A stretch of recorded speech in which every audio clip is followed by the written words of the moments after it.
Today, these Polish high school students are on a historic mission. Over 60 years after Nazi Germany obliterated Poland's Jewish community during the Holocaust, these young Poles are rediscovering and sharing the Jewish history of Konskie, their hometown in central Poland. For these teenagers, it's also a valuable opportunity to challenge racist stereotypes. Jews were seen as people with long beards, hunchbacked and greedy. But we can't say that now because thanks to them, our history is very rich. Virtually nothing remains of the once thriving Jewish community in this small town. A housing estate has been built on the ground where the local ghetto once stood, and a supermarket has replaced the synagogue.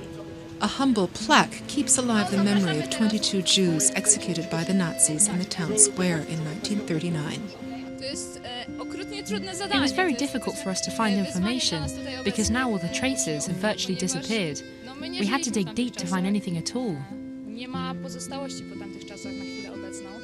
But this amateur historian has managed to collect a wealth of original pre-war documents and photographs.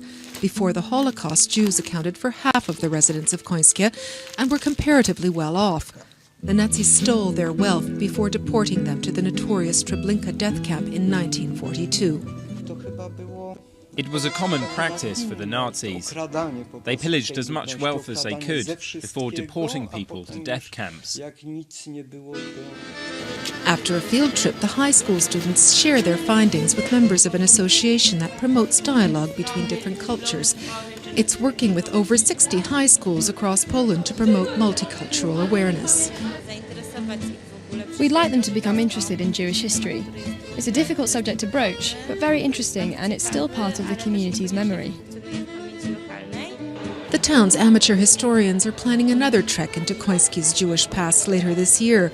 This time, the event will be open to the public in the hope of keeping the memory of the town's lost Jewish community alive.